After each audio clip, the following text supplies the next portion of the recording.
क्या नाम है? सर पवन अहिरवार। पवन भाई,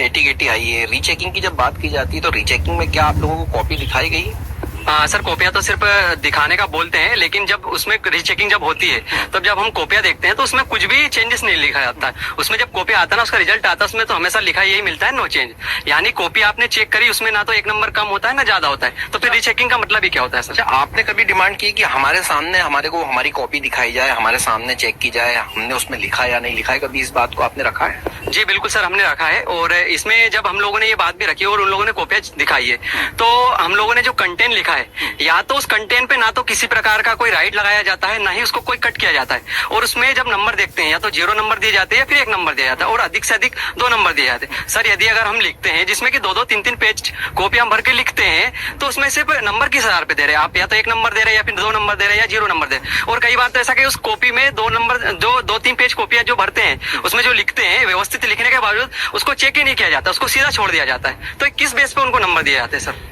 अच्छा, जो 8,000 के आसपास बच्चे हैं बीएड के, इसमें से कितने बच्चों को एटी गेटी आई है, कितने फेल हो गए?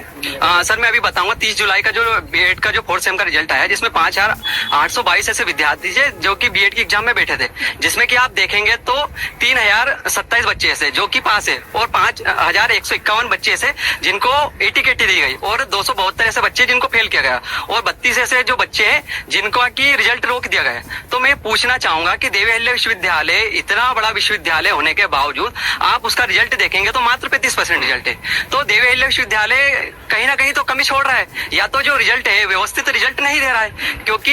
ये सिर्फ 4th सेम की रिजल्ट नहीं बात करूंगा, 2025 की बात नहीं करूंगा सर मैं, क्योंकि हमारे बहुत सारे जो ऐसे साथी है जो 2020 से लगे हुए, और 2020 से और लगातार 21-22 के आप देखेंगे तो उन लोगों में ऐसे हमारे जो साथ के जिन लोगों ने पीएससी मेन से लिखा है, जिनका नेट सेट क्वालिफाई है, और हम लोग ऐसे छात्र है, आपको पता होगा सर कि जो देवी अहिल्या विश्वविद्यालय में बीएड में जो एडमिशन मिलता है, कम से कम 70% होना चाहिए तो ही बीएड में एडमिशन दिया जाता है। तो मुझे ये समझ में आता है कि जो जिन लोगों को 0 नंबर दिया जाता है, उसको किस बेस पे 0 नंबर दिया जाता है? क्योंकि या तो वो बेचारा इतना सक्षम है, पढ़ा लिखा हुआ है, तब जाके उसको देवी अहिल्या विश्वविद्यालय ने एडमिशन दिया है, तो फिर उसको 0 नंबर किस बेस पे दिया जाता है? तो ये भी हमारा देवी अहिल्या विश्वविद्यालय से सवाल रहा है।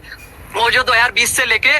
जो 23 तक के जो विद्यार्थी है सर, उसमें आप देखेंगे कि देवी अहिल्या विश्वविद्यालय में जो एनसीटी है, दिल्ली एनसीटी ने उन्होंने एक रूल लेके आए, जिसमें कि 2023 से एक रूल चालू हुआ है, जिसमें कि जो बीएड के जो विद्यार्थी है उनको 3 साल के अंदर डिग्री कंप्लीट करना है। उसके पहले आप देखेंगे कि जो बीएड के विद्यार्थी थे जिनको 3 साल नहीं, उनको 6 साल दिए जाते, 6 साल में उनको बीएड की डिग्री कंप्लीट करना होता था। और हम लोगों ने पिछले भी कई बार देवी अहिल्या विश्वविद्यालय से मांग की है और ज्ञापन भी दिए, माननीय शिक्षा मंत्री जी से भी हम मिले हैं, और एनसीटी के नाम पे भी हमने कई बार प्रेस के माध्यम से भी बात उठाने का काम किया है, और साथ में हम लोगों ने कई बार उनको निवेदन भी किया, आवेदन भी हम लोगों ने दिए हैं। तो और हमने जो माननीय हमारे जो शिक्षा मंत्री है देश के, उनसे भी हम लोगों ने कई बार गुहार लगाई है कि आप थोड़ा सा इस पे सोचे, क्योंकि हजारों ऐसे विद्यार्थी है जो कि सर सिर्फ एक विषय के कारण रुके हैं। उनको तो कहीं ना कहीं मेरे को लगता है कि उन लोगों को सोचना चाहिए कि 2023 के जो पहले वाले जितने भी बीएड के विद्यार्थी है, उनको कम से कम एक मौका तो दिया जाए, जिसमें कि सर, क्योंकि वर्ग 1 और वर्ग 2 क्वालिफाई विद्यार्थी भी है, और सर सिर्फ बीएड के ही कारण